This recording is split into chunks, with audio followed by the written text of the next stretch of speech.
they did not follow us into the house at once, as anyone else would have done, seems to me to show that they have some sense of shame left. They have been eating muffins. That looks like repentance. They don't seem to notice us at all. Couldn't you cough? Was I having to cough? They're looking at us. What effrontery! They're reproaching. That is very forward of them. Let us preserve a dignified silence. Certainly, it is the only thing to do now.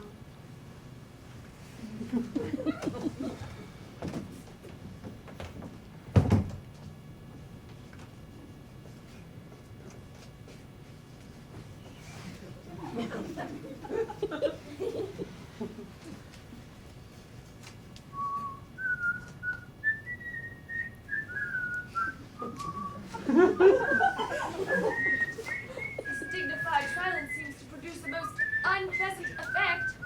A most distasteful one. We will not be the first to speak. Certainly not.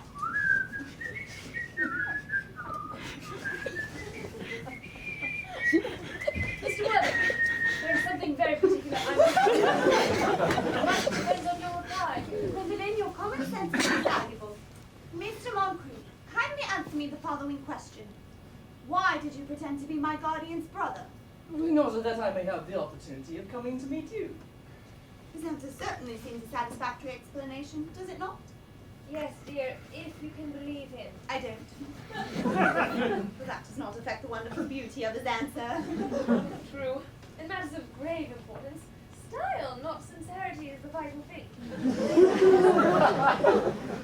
Mr. Worthing, what explanation can you offer to me for pretending to have a brother? Was it in order that you might come up to town to see me as often as possible? Can you doubt it, Miss Fairfax? I have the gravest doubts upon the subject. But I intend to crush them. This is not the moment for German skepticism. Their explanations appear to be extremely satisfactory, especially Mr. Worthing's. That seems to me to have the stamp of truth upon it. I am more than content with what Mr. Moncrief said. His voice alone seems to inspire one with absolute credulity. Then you think we should forgive them? Yes. I mean, no. True. I had forgotten. There are principles at stake that one cannot surrender. Which of us should tell them? The task is not a pleasant one. Could we not both speak at the same time? An excellent idea. I nearly always speak at the same time as other people. Will you take the time from me? Certainly. 1, 2, 3. Your Christian names are still an insuperable barrier. That is all. Our Christian names? Is that all? But we're going to be christened this afternoon. For my sake, you are willing to do this terrible thing? I am. For me, you are willing to face this fearful ordeal. I am. How absurd to talk of the equality of the sexes. As far as matters of self-sacrifice are concerned, men are infinitely beyond us. We are. Moments of physical courage of which we women know absolutely nothing. Darling. Darling. Lady Bracknell.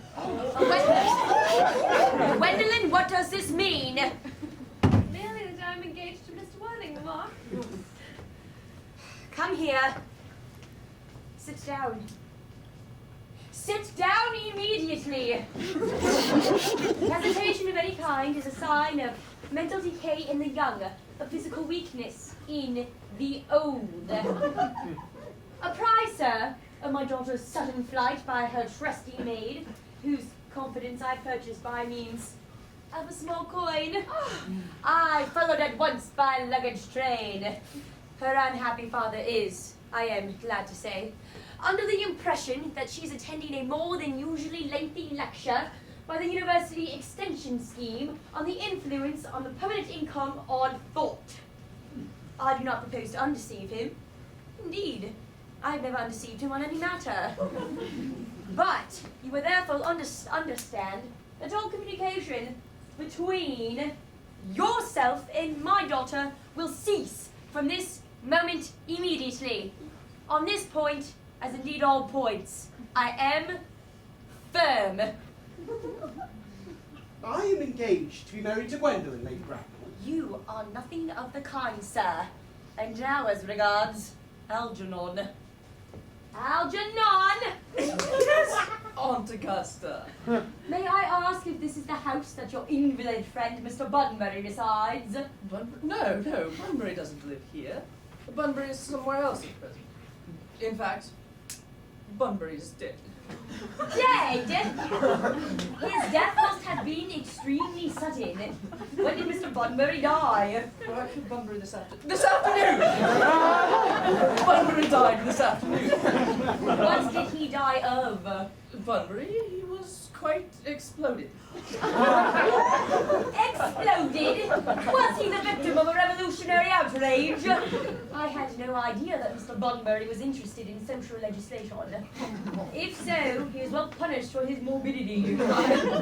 Dear Aunt Augusta, I mean that he was found out. The doctors found out that Bunbury could not live. That is what I mean. So Bunbury died. He seems to me to have had great confidence in the opinion of his physician. I am glad, however, that he acted at the last to a definite course of action and acted under proper medical advice. And now that we have cleared out Mr. Bunbury, may I ask Mr. Worthing, who was that young person whose hand my nephew Algernon seems to me to be holding in a peculiarly unnecessary manner? That lady is Miss Cecily Cardew, my ward. I am engaged to be married to Cecily, Aunt Augusta. I beg your pardon. Mr. Moncrief and I are engaged to be married, Lady Bracknell. I do not know whether there is anything peculiarly exciting in the air of this particular part of Hertfordshire, but the number of engagements that goes on here seems to me to be above the proper average that statistics have laid down for our guidance. I think some preliminary inquiry on my part would not be out of place. Mr. Worthing, is Miss Cardew at all connected with any of the larger railway stations in London? I merely desire information. Before yesterday, I had no idea there were any families or persons whose origin was a terminus. Miss Cardew is the granddaughter of the late Mr. Thomas Cardew of 149 Belgrave Square, Southwest, Gervais Park, Dorking, Surrey, and the Sporran, Fifeshire, ND. That sounds not unsatisfactory. Indeed, 3 addresses always inspires confidence, even in tradesmen. But what proof have I of their authenticity? Oh, I have carefully preserved the court guides of the period. They are open to your inspection, Lady Bracknell. I have known strange errors in that publication. Miss Cardew's family solicitors are Messieurs Markby, and Markby. Markby, and Markby. The very highest in their profession. Indeed, I am told that one of the Mr. Markbys is occasionally to be seen at dinner parties. So far, I am satisfied. How very kind of you, Lady Bracknell. I have also in my possession, you'll be pleased to hear, certificates of Miss Cardew's birth, baptism, whooping cough, registration, vaccination, confirmation, and the measles. Both the German and the English variety. Ah, a life crowded with incidents, I see. Although maybe somewhat too exciting for a young girl. I myself am not in favor of premature experiences. Gwendolyn, the time for our departure approaches. We've not a moment to lose. As a matter of form, Mr. Worthing, I had better ask if Miss Cardew has any little fortune. Oh. Just about £130,000, and in the funds. That is all. Goodbye, Lady Bracknell. So pleased to have seen you. A moment, Mr. Worthing. £130,000 in the funds. Miss Cardew seems to me to be a most attractive young lady now that I look at her. There are few girls of the present age that have really any solid qualities, or qualities that last and improve with time. We live, I regret to say, in an age of services. Come here, dear.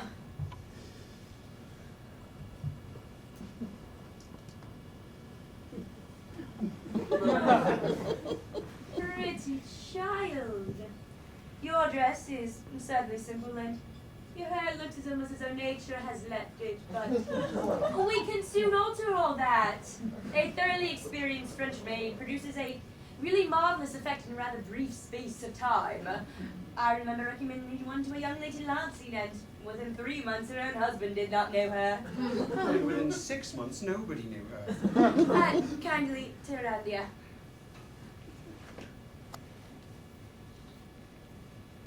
No, the side view is what I want.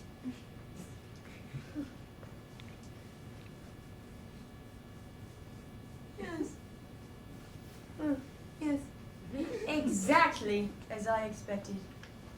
There are distinct social possibilities in your profile.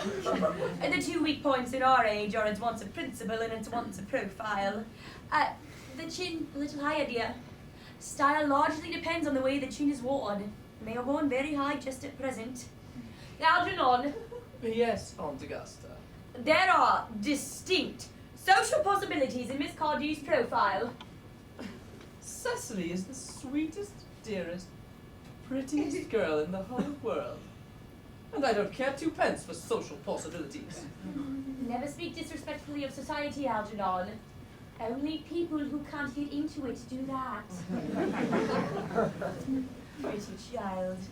Now you know Algernon has nothing but his debts to depend upon, but I do not approve of mercenary marriages. Indeed, when I married Lord Bracknell, I had no fortune of any kind, but I did not let that stand in my way. Well, I suppose I must give my consent. Thank you, Aunt Augusta. Cecily, you may kiss me. Thank you, Lady Bracknell. You may also address me as Aunt Augusta for the future. Thank you, Aunt Augusta. The wedding, I think, had better take place quite soon. Thank you, Aunt Augusta. Thank you, Aunt Augusta. To speak frankly, I'm not in favor of long engagements. They give people the opportunity of getting to know each other before marriage, which I think is never advisable. Beg your pardon, Lady Bracknell, but I must say that this engagement is quite out of the question. I am Miss Cardew's guardian, and she cannot marry without my consent until she comes of age. That consent I absolutely decline to give. Upon what grounds, may I ask? Algernon is an extremely, I may almost say, an ostentatiously eligible young man. He has nothing, but he looks everything. What more could one desire? Oh, it pains me very much to have to speak frankly to you, Lady Bracknell, about your nephew. But the fact is that I do not approve at all of his moral character. I suspect him of being untruthful. Untruthful? My nephew Algernon? Impossible. He is an Oxonian. I'm afraid there can be no possible doubt about the matter. This afternoon, while I was away in London on an important question of romance, he obtained admission to my house by means of the false pretense of being my brother. Under an assumed name, he drank, I've just been informed by my butler, an entire pint bottle of my Perrier Jouet Brew 89. A bottle I was specially reserving for myself. Continuing his disgraceful deception, he succeeded in the course of the afternoon in alienating the affections of my only ward.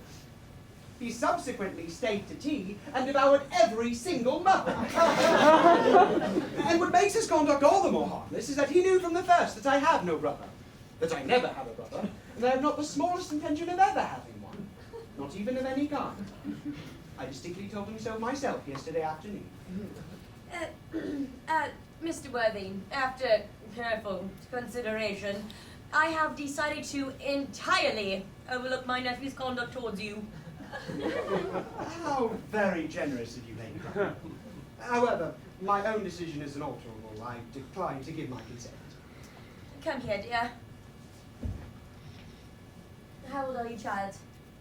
Well, I'm really only 18, but I always admit to 20 at evening parties. You are perfectly right in making some slight alteration. Indeed, no woman should ever be quite accurate about her age. It looks so calculating. 18, admitting to 20 at evening parties. Well, it won't be very long before you are of age and free from the restraints of tutelage. So I don't think your guardian's consent is After all, a matter of any importance. Pray excuse me, Lady Bracknell, for interrupting you again. But it is only fair to tell you that according to the terms of her grandfather's will, Miss Cardew does not come legally of age until she is 35. That does not seem to be a very grave objection. Indeed, London society is full of women of the very highest above who have remained 35 of their own free will for years. Lady Dumbleton is an instant in point. To my own knowledge, she has remained 35 ever since she arrived at the age of 40. And that was many years ago now.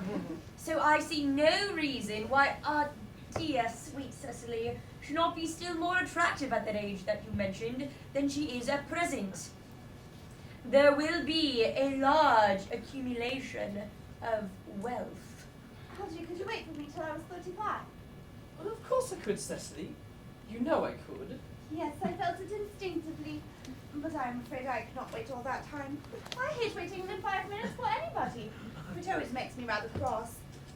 I'm not punctual myself, I know, but I do like punctuality in others. And waiting, even to be married, is quite out of the question. Then what is to be done, my dear Cecily? I don't know, Mr. Moncrief. Mr. Worthing, as Miss Cardew states that she positively cannot wait till she is 35, a remark which I am bound to say shows a rather impatient nature, I would beg of you to reconsider your decision. Lady Bracknell, the matter is entirely in your hands. The moment you consent to my marriage to Gwendolen, I will gladly allow your nephew to form an alliance with my wife. You must be quite aware that what you propose is out of the question. Passionate celibacy is all that any of us can look forward to. That is not a destiny I propose for Gwendolen. Algernon, of course, may choose for himself. Come, dear, we have missed 5, if not already 6 trains. To miss any more might expose us to comment on the platform. Oh, my heavens. Everything is quite ready for the christenings. The christening, sir. Is that not somewhat premature? Both these gentlemen have expressed a desire for immediate baptism. Baptism at their age? The idea is grotesque and irreligious. Algernon, I forbid you to be baptized. I will not hear of such excesses. Lord Bracknell would be highly displeased if he learned that that was the way in which you wasted your time and money. Am I to understand, then, that there will be no christenings at all this afternoon? I'm afraid that as things now stand, it would not be of much practical value to either of us, Dr. Chaucer. I regret to hear such sentiments from you, Mr. Worthing. Indeed, they savor of the heretical views of the Anabaptists, views that I have thoroughly refuted in 4 of my unpublished sermons. However, as your present mood seems to be one peculiarly secular, I will return at once to the church. Indeed, I have just been informed by the pew opener that for the last hour and a half Miss Prism has been waiting for me there. Excuse me, did you say Prism? Yes, Lady Bracknell, I am on my way to join her in the vestry. Pray allow me to detain you for a moment. This may prove to be a matter of vital importance to Lord Bracknell and myself. Is this Miss Prism a female of repellent aspect, remotely connected with education? She is the most cultivated of ladies, the very picture of respectability. It is obviously the same person. May I ask what position she holds in your household? I am a celibate, madam. Miss Prism, Lady Bracknell, has been for the last 3 years Miss Cardew's esteemed governess and valued companion. Well, in spite of what I hear of her, I must see her at once. Let her be sent for.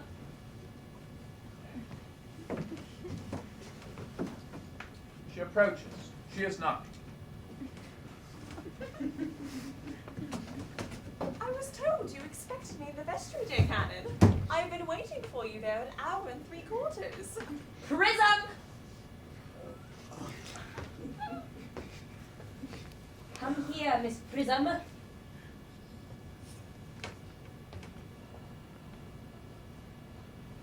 Prism, where is that baby?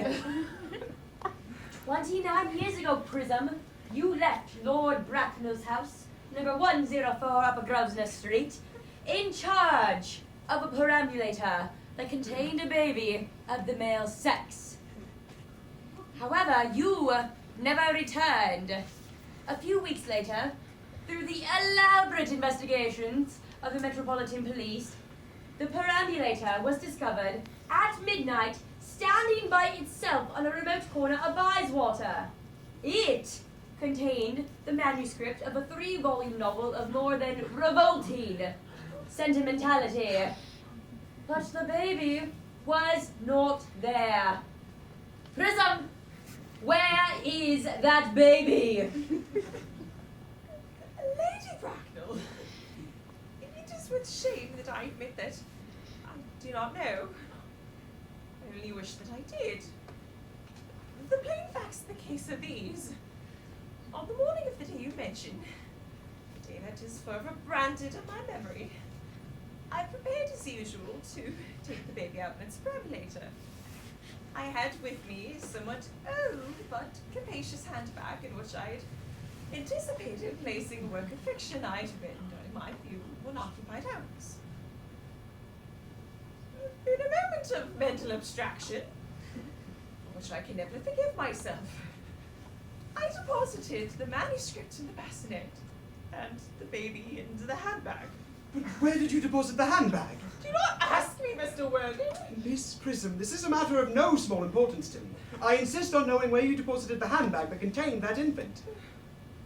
I left it in the cloakroom of one of the larger railway stations in London. Which railway station? Victoria, of a Brighton line. I must retire to my room for a moment. Gwendolyn, will you wait here for me? If you are not too long, I will wait for you all my life.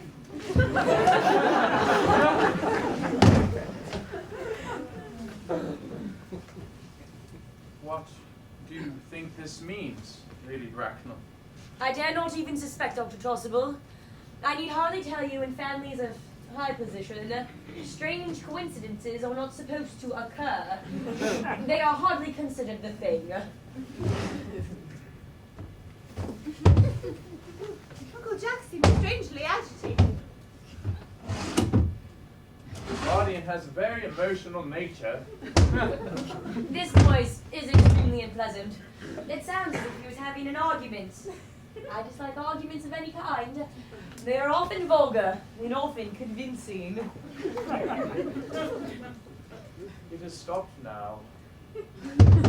I wish you would arrive at some conclusion. The suspense is terrible.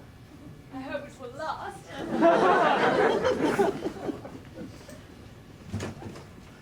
Is this the handbag, Miss Prism? Examine it carefully before you speak. The happiness of more than one life depends on your answer. It seems to be mine. Oh, yes. Here's the injury it received the upsetting of a Gower Street omnibus in younger and happier days. And here's the stain on the lining caused by the explosion of a temperance beverage. An incident that occurred in Leamington. And here are the front of my initials. I'd forgotten that I had them placed then in this extravagant mood. The bag is undoubtedly mine. I am delighted to have it so unexpectedly restored to me. It has been a great inconvenience being without it all these years. Miss Prism, more is restored to you than just this handbag. I was the baby you placed in it. And you? Yes. Mother! Mr. Worthing! I am unmarried. I'm married. Well, who can cast a stone against one who has suffered? Cannot repentance wipe out an act of folly? Why should there be one law for men and another for women? Mother, I forgive you. Mr. Worthing! There is some error. There is a lady who can tell you who you really are.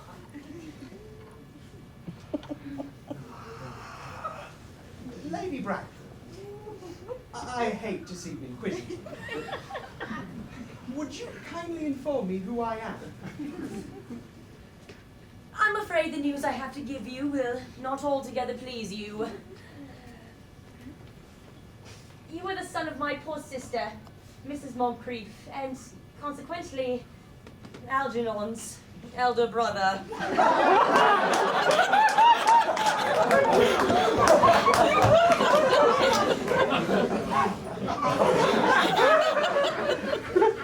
Well, then I have a brother after all!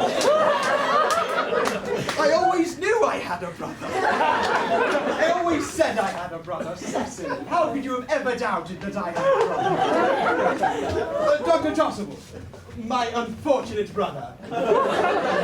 Miss Whistle, my unfortunate brother. Gwendolyn, my unfortunate brother. Algy, you young scoundrel. You will have to treat me with more respect in the future. You have never behaved to me like a brother in all your life. Well, not till today, old boy, I admit. However, I did my best, though I was out of practice. My own. But what own are you? What is your Christian name now that you've become someone else? Good heavens, I'd quite forgotten that point. Your decision on the subject of my name is irrevocable, I suppose. I never change except in my affections. What a noble nature you have, Gwendolyn. Then the matter had best be cleared up at once. Aunt Augusta, a moment. Now, when Miss Prism had deposited me in the handbag, had I been christened already? Every luxury that money could buy, including christening, had been lavished upon you by your fond and doting parents. And I was christened, that's settled. Now, what name was I given? Let me know the worst. Being the eldest son, you are naturally christened after your father. Yes. And what was my father's Christian name? I cannot at the present moment recall what the general's Christian name was, but I have no doubt he had one. The general was an eccentric, I admit, but only in later years. And that was because of the Indian climate. And indigestion. And marriage. And other things like that. Algy, can't you recollect what our father's Christian name was? My dear boy, we were never even on speaking terms. He died before I was a year old. His name would appear in the army lists of the period, would they not, Aunt Augusta? The general was essentially a man of peace, except in his domestic life, but I have no doubt that the general's name would appear in any military directory. The army lists of the last 40 years are here. These delightful records should have been my constant study. Generals, Malum, Maxform, Magley, what ghastly names they have. Markby, Migsby, Mobbs, Moncrief, Lieutenant, 1849, Colonel, Captain, Lieutenant Colonel, General, 1869. Christian names, Earnest, John. I always told you, Gwendolyn, that my name was Earnest. Well, it is Earnest after all. I mean, it naturally is Earnest. Yes! I remember the general's being called Earnest. I knew I had a particular reason for disliking the name. Ernest, my own Ernest. I knew from the first you could have no other name. Gwendolyn, it is a terrible thing for a man to find out so suddenly that all his life he has been telling nothing but the truth. Can you ever forgive me? I can, for I feel that you are sure to change. Frederick, at last. Cecily. At last. Gwendolyn, at last. My nephew, you seem to be displaying signs of triviality. On the contrary, Aunt Augusta, I have just discovered, for the first time in my life, the vital importance of being earnest.